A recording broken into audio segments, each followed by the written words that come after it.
السلام عليكم ورحمة الله وبركاته. إن الحمد لله نحمده ونصلي على رسوله الكريم. أعوذ بالله من الشيطان الرجيم. بسم الله الرحمن الرحيم. قل هو الله أحد الله الصمد لم يلد ولم يولد ولم يكن له كفوا أحد.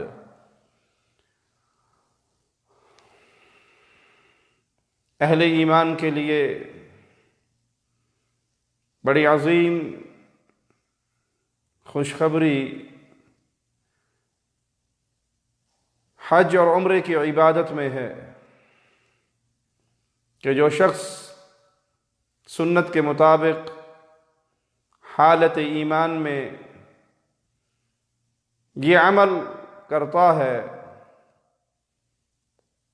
اور اللہ اس عمل کو اپنی بارگاہ میں اگر قبول کر لیتا ہے تو انسان زندگی بھر کے گناہوں سے معافی پا کر اللہ کے پیاروں میں شامل ہو کر لوٹتا ہے۔ حج بڑی عظیم عبادت ہے۔ عمرہ سعادت مند انسانوں کو نصیب ہوتا ہے۔ آئیے پیارے نبی کریم صلی اللہ علیہ وسلم کی سنت کے مطابق آج عمرے کا طریقہ بیان کرتے ہیں۔ عمرے کی نیت سے آنے والا شخص وہ لازم ہے کہ میقات پر آئے اور میقات پر آ کر غسل کرے، صفائی کرے اپنے جسم کی، اور پھر احرام باندھے۔ یہاں پہ چونکہ حج کے ایام ہیں، لوگوں کے ذہن میں یہ سوال پیدا ہو سکتا ہے کہ ایک ایسا شخص آ رہا ہے جو حج کے لیے میقات پر پہنچا ہے، حج تمتع کر رہا ہے یا حج قران کر رہا ہے، اور اس نے قربانی کرنی ہے جو حج میں ہے، اور اس نے وہ قربانی بھی کرنی ہے جو عید کی قربانی ہے، تو کیا وہ شخص بھی اپنے جسم کی صفائی کرے گا، اپنے بال کاٹے گا، ناخن تراشے گا؟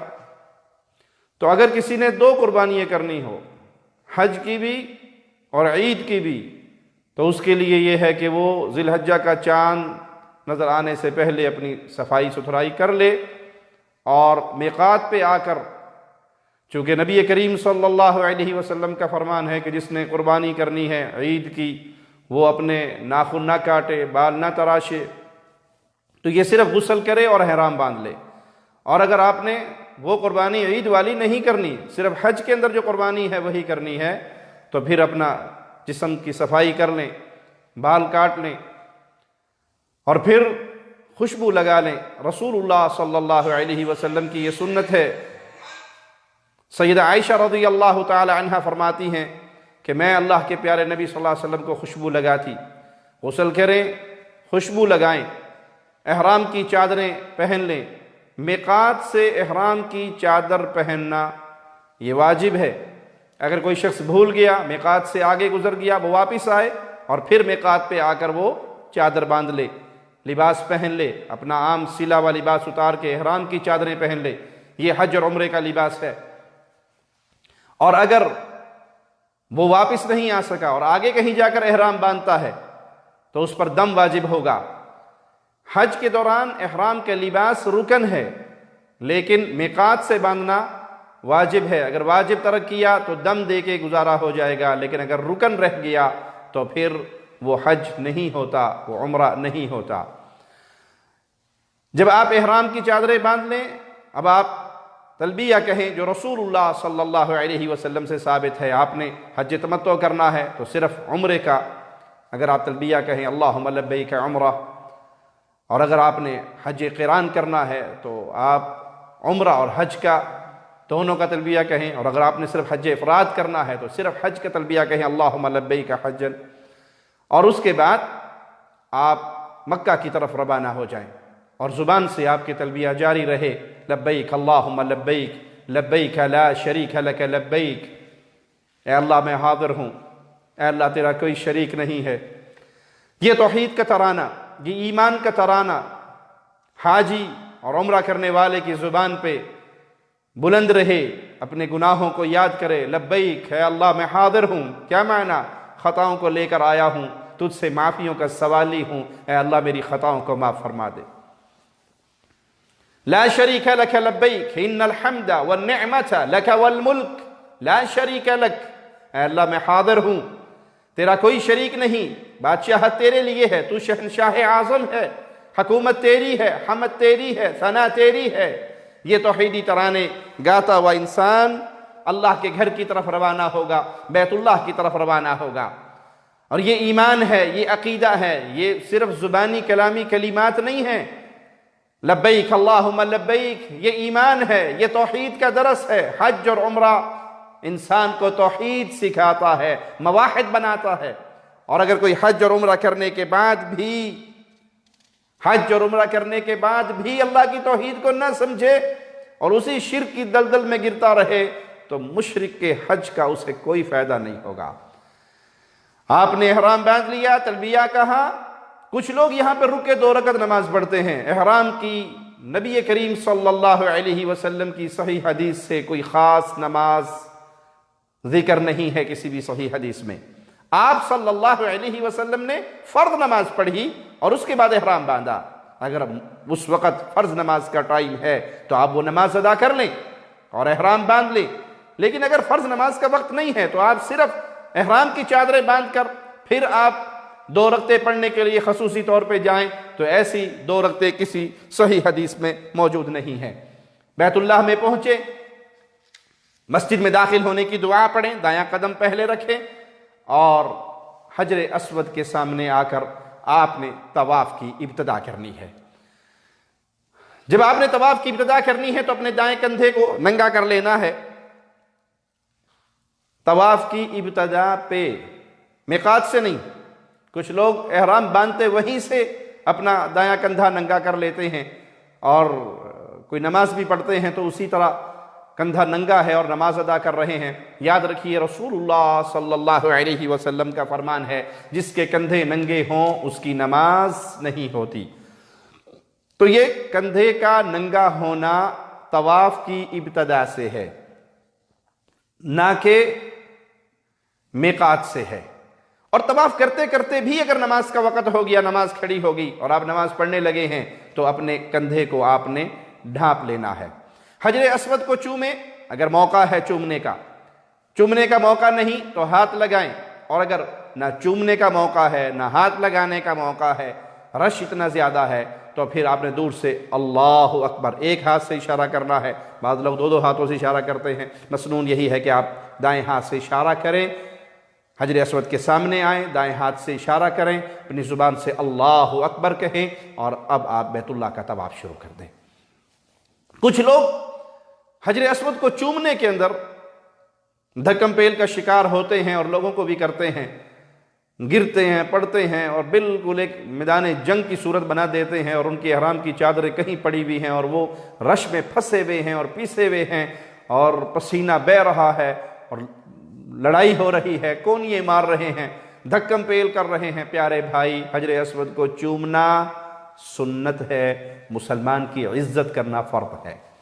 سنت کے چکر میں آپ فرض چھوڑ رہے ہیں، بلکہ اب تو یہ تک یہاں بھی دیکھا گیا ہے کہ جہالت کی یہ انتہا ہے کہ بعض عورتیں مردوں کے اندر گھسی بھی ہوتی ہیں اور حجر اسود کو چومنے کے لیے وہ بھی دھکم پیل کر رہی ہوتی ہیں۔ انا للہ و انا الیہ راجعون۔ پیاری بہن، مسلمان ماں، مسلمان بیٹی، آپ کا یہ کام نہیں ہے۔ آپ نے اگر کوئی فراغت کا ایسا وقت ہے کہ رش نہیں ہے اور ترتیب ایسی ہے کہ پہلے مرد چوم رہے ہیں اس کے بعد عورتوں کو موقع مل رہا ہے، ایک الگ ماجرا ہے، لیکن اگر وہاں دھکم پیل ہے، رش ہے اور کھینچا تانی ہے تو عورت اس میں داخل نہ ہو، بلکہ مردوں کو بھی اجازت نہیں ہے۔ رسول اللہ صلی اللہ علیہ وسلم نے سیدنا عمر کو خاص طور پہ منع کیا تھا کہ آپ کو اللہ نے قوت اور طاقت دی ہے، جسم میں مضبوط ہیں، تو آپ کسی کو دھکا دے کر یا کسی پر زور آزواری کر کر اس کو نہ چومیں۔ وہ سنت ہے، اس کا چومنا مسنون ہے، اس میں کوئی شک نہیں، لیکن مسلمان کی عزت کرنا فرض ہے۔ پہلے 3 چکر میں آپ نے رمل کرنا ہے، جس طرح پہلوان اچھلتے ہیں اس طرح اچھلتے اچھلتے آپ نے تیز تھوڑا سا عام چال سے مختلف چال، اس میں آپ نے پہلے 3 چکر لگانے ہیں۔ حجر اسود سے چلے آپ رکن یمانی پر آئے۔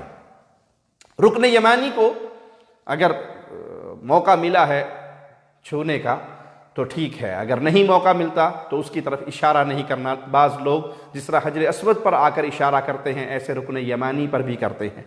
تو موقع مل گیا تو ٹھیک ہے، نہیں ملا تو آپ نے وہاں ہاتھ کا اشارہ نہیں کرنا، اور رکن یمانی سے لے کے حجر اسود تک ربنا آتنا فی الدنیا حسنہ وفی الآخرۃ حسنہ وقنا عذاب النار، یہ دعا پڑھنی ہے۔ باقی چکر میں آپ کو قرآنی دعائیں یاد ہیں وہ پڑھیے، پیارے نبی صلی اللہ علیہ وسلم کی احادیث سے ثابت مسنون دعائیں یاد ہیں وہ پڑھیں۔ کچھ لوگوں نے ہر چکر کی خاص دعا بنائی ہوئی ہے، پہلے چکر کی دعا، دوسرے کی دعا، تیسرے کی دعا، کتابیں دی ہوئی ہیں، کتابیں لے کر وہ گھومتے ہیں پڑھتے ہیں، تو یہ سنت نہیں ہے۔ آپ ہر چکر کی دعا مخصوص کی ہوئی ہے کہ کسی صحیح حدیث سے ثابت نہیں۔ جو دعائیں آپ کو یاد ہیں آپ قرآن حکیم کی تلاوت کریں۔ آپ کہتے ہیں مجھے عربی میں بھی نہیں یاد، مجھے مسنون دعائیں نہ قرآنی یاد ہیں نہ نبوی یاد ہیں، تو آپ اپنی زبان میں مانگتے رہیں، اللہ سے اپنے گناہوں کی معافی مانگتے رہیں، خیر و برکات کی دعائیں کرتے رہیں، اپنی آل کے لیے، اولاد کے لیے، عام مسلمانوں کے لیے۔ تو جو جی میں آئے دعائیں کریں، اور اس طرح حجر اسود سے شروع ہو کر حجر اسود پر جب پہنچیں گے تو آپ کا 1 چکر ہوگا۔ اس طرح آپ نے 7 چکر لگانے ہیں۔ 7 چکر لگانے کے بعد آپ کے 7 چکر پورے ہو گئے، اب آپ مقام ابراہیم پہ آئیں اور 2 رکعت نماز ادا کریں۔ مقام ابراہیم پہ 2 رکعت نماز ادا کرنا۔ کچھ لوگ کہتے ہیں جی ہم نے عصر کے بعد طواف کیا، آپ نے عصر کے بعد طواف کیا یا فجر کے بعد طواف کیا؟ یہ 2 رکعت خاص طواف کی ہیں، تو مقام ابراہیم پہ آ کے 2 رکعت نماز ادا کر لیں۔ رسول اللہ صلی اللہ علیہ وسلم کی سنت کے مطابق پہلی رکعت میں سورۃ الکافرون کی تلاوت کریں فاتحہ کے بعد، اور دوسری میں فاتحہ کے بعد سورۃ اخلاص کی تلاوت کریں۔ موقع نہیں ملتا مقام ابراہیم پہ، رش اتنا ہے، اور خاص طور پہ یہ موقع تو ماشاءاللہ مسلمان کہیں کہیں سے دنیا کے دور دور علاقوں سے پہنچے ہوئے، اور اتنا رش ہے، ایسا سما ہے بیت اللہ کا، یہ مطاف بھرا ہوا ہوتا ہے۔ اللہ اپنے گھر کی زیارت کے لیے آنے والے اہل ایمان کی اس کوشش کو قبول فرمائے، اس عبادت کو قبول فرمائے، اور ان کو اپنی حفاظت میں رکھے، اور اپنی حفاظت میں ان کو واپس ان کے گھر تک پہنچائے، اور ان کی یہ عبادت قبول فرما کے ان کو اہل جنت میں شامل فرمائے۔ تو حجر یا مقام پہ موقع نہیں ملا تو پھر مسجد حرام میں جہاں بھی آپ کو موقع ملتا ہے وہاں پہ آپ 2 رکعت نماز ادا کر لیں۔ بعض لوگ ضد کرتے ہیں کہ ہم نے یہیں پہ 2 رکعت پڑھنی ہے، تو 2 بندے کھڑے کر دیتے ہیں اور ایک بندہ آگے نماز پڑھ لگ جاتا ہے، اور وہ 2 بندے لڑائی کرتے ہیں طواف کرنے والوں سے کہ بندہ نماز پڑھ رہا ہے۔ تو آپ حاجیوں کے لیے پریشانی کا باعث نہ بنیں، ان کے لیے خیر اور برکت اور محبت کا باعث بنیں۔ یہ لازم نہیں ہے کہ آپ یہاں پر پڑھیں، اگر رش ہے، جگہ نہیں ہے تو پھر آپ بیت اللہ میں جہاں موقع ملتا ہے پڑھ لیں۔ پھر زمزم پر آئیں، پانی پئیں، دعا مانگیں۔ پیارے نبی صلی اللہ علیہ وسلم نے بڑی عظیم خوشخبری سنائی ہے کہ زمزم پینے سے پہلے یا پیتے ہوئے جو انسان مانگتا ہے اللہ اس کو وہ عطا فرما دیتا ہے، او کما قال علیہ الصلوۃ والسلام۔ زمزم پیجئے۔ اب آپ صفا کی طرف جائیے، اب آپ نے سعی کرنی ہے، صفا و مروہ یہ کرنی ہے، صفا سے چلنا ہے، مروہ پر پہنچنا ہے، اسے سعی کہتے ہیں۔ اور جب جائیں تو آپ کی زبان پر قرآن حکیم کی یہ آیت ان الصفا والمروۃ من شعائر اللہ، یہ آیت پڑھتے ہوئے آپ پہنچیں۔ پھر قبلہ رخ ہو جائیں، صفا پر پہنچ کے قبلہ رخ ہو جائیں اور اللہ اکبر اللہ اکبر اللہ اکبر، لا الہ الا اللہ وحدہ لا شریک لہ لہ الملک ولہ الحمد وہو علی کل شیء قدیر، یہ الفاظ پڑھیں۔ الحمدللہ الذی انجز وعدہ ونصر عبدہ وہزم الاحزاب وحدہ، یہ الفاظ پڑھیں اور پھر آپ دعائیں مانگیں، جو دعائیں بھی مانگیں۔ مسنون ہے کہ آپ 3 دفعہ اس دعا کو دہرائیں۔ یہاں پر کھڑے ہو کر اللہ آپ کو پھر توحید کا سبق یاد کروا رہا ہے۔ اللہ اکبر اللہ اکبر اللہ اکبر، اللہ سب سے بڑا ہے۔ لا الہ الا اللہ وحدہ لا شریک لہ لہ الملک ولہ الحمد وہو علی کل شیء قدیر، اللہ کے علاوہ کوئی الہ برحق نہیں، وہ تنہا ہے، یکتا ہے، اسی کی بادشاہت ہے، اسی کی حکومت ہے، اسی کی حمد و ثنا ہے۔ اس نے اپنے بندے پر سے جو وعدہ کیا تھا وہ پورا کیا، اپنے بندے کی مدد کی، اور کافروں کے احزاب کو، ان کی گروہوں کو شکست دی۔ وہ خالق و مالک کی توحید اللہ پھر آپ کو یہاں پہ یاد کروا رہا ہے۔ اب صفا سے آپ چلیں اور مروہ کی طرف، درمیان میں آپ کو سبز لائٹیں نظر آئیں گی، یہاں پر مردوں نے تیز دوڑتے ہوئے، تیز رفتاری سے گزرنا ہے۔ اور یہ وہ اللہ کے ولیہ کی یاد ہے، ایک ماں دوڑی تھی اپنے بچے کے پانی کی تلاش میں، اللہ کو اپنی بندی کی یہ ادا اتنی پیاری آئی، پسند آئی کہ وہ رہتی دنیا تک کے لیے سنت بنا دی۔ وہاں پر عورتیں آرام سے عام اپنی رفتار سے چلتے ہوئے جائیں، لیکن مرد عام چال سے تھوڑا سا زیادہ تیزی سے چلتے ہوئے گزریں۔ آپ مروہ پر پہنچے، جو عمل آپ نے صفا پہ کیا وہی عمل آپ مروہ پہ کریں۔ صفا سے چل کے مروہ پر آپ کا ایک چکر ہو گیا، اسی طرح پھر مروہ سے آپ واپس آئیں گے صفا پر، آپ کا دوسرا چکر ہو جائے گا۔ آپ نے 7 چکر پورے کرنے ہیں۔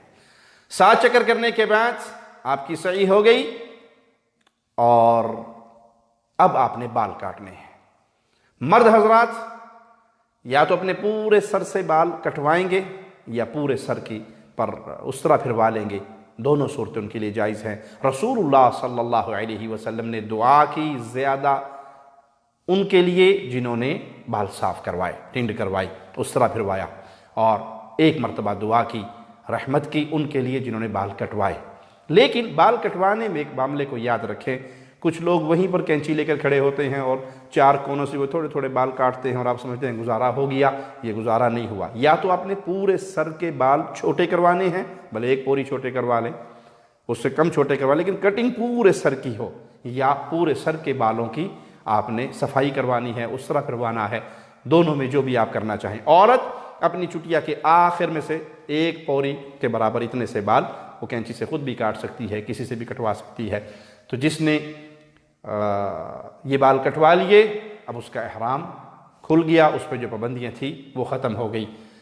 اللہ سے دعا ہے اللہ ہمیں زندہ رکھے، تو پیارے نبی صلی اللہ علیہ وسلم کی سنت پہ زندہ رکھے۔ ہمارا ہر عمل، وہ نماز کا ہو، وہ روزے کا ہو، وہ حج کا ہو، وہ زکوٰۃ کا ہو، صدقہ ہو، دنیا کا کوئی بھی عمل کریں تو ہم پیارے نبی صلی اللہ علیہ وسلم کی سنت کے مطابق کریں۔ اقول قولی ھذا واستغفر اللہ لی ولکم ولسائر المسلمین فاستغفروہ انہ ھو الغفور الرحیم۔